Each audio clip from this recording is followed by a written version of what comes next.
So if you've been following me for a while, you might know that I have two dogs. I have a Labradoodle and a Cavapouchon, and I love them. And I'm a huge dog fan. I've had dogs for as long as I can remember. But when it comes to real estate, pets and real estate do not mix very well. So we always caution, if you're selling your home and you have a pet of any kind, that the pet should either be removed from the home or it should be put in a kennel somewhere where it is safe. For a few reasons. I have very lovable, friendly dogs, but I don't necessarily know how they would react if I wasn't home and a stranger walked into the house, because that's never happened, right? And so a lot of people think like, oh, my dog's so friendly, nothing would ever happen. But what if it did?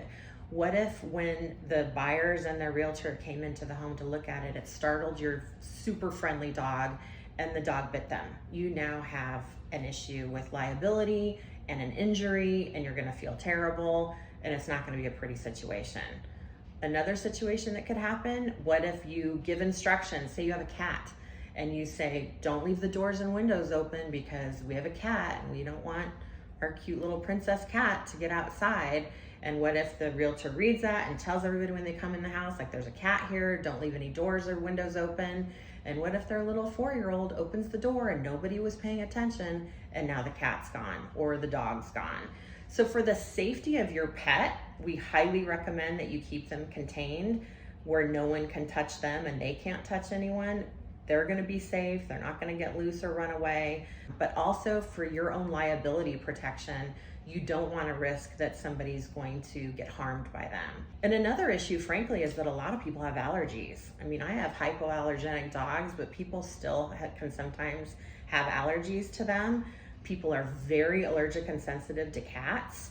And so while they know they may be coming in a house with a cat, if that cat is at least at a distance, they might not be as effective, but if it comes and rubs against their leg, it might completely freak them out.